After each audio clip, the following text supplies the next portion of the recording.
പൗരോഹിത്യം ദൈവത്തിനും മനുഷ്യർക്കുമായി ഒരു വ്യക്തിക്ക് നടത്താവുന്ന സമർപ്പണത്തിന്റെ സൗന്ദര്യം സമ്പൂർണമായി വ്യക്തമാക്കുന്ന വിളിയാണ്. അതുകൊണ്ട് തന്നെ ഏത് കാലഘട്ടത്തിലും പുരോഹിതന്റെ നിസ്വാർത്ഥ സമർപ്പണം സഭയുടെയും സമൂഹത്തിന്റെയും വളർച്ചയ്ക്ക് അനിവാര്യമാണെന്ന് സിറോ മലബാർ സഭയുടെ പിതാവും തലവനുമായ major archbishop Mar Raphael Thattil പിതാവ് പറഞ്ഞു.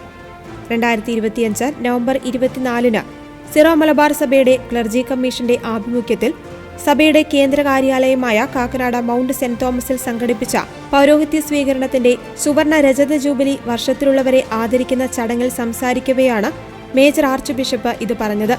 സിറോ മലബാർ സഭയിലെ വിവിധ രൂപതകളിൽ നിന്നുമായി 40ഓളം വൈദികരാണ് ഈ ചടങ്ങിൽ പങ്കെടുക്കുവാനെത്തിയത്. വൈദികർക്ക് വേണ്ടിയുള്ള commission chairman bishop Mar Tony Neelankavil ജൂബിലിയേറിയൻസിന് ആശംസകൾ നേർന്ന് സംസാരിച്ചു.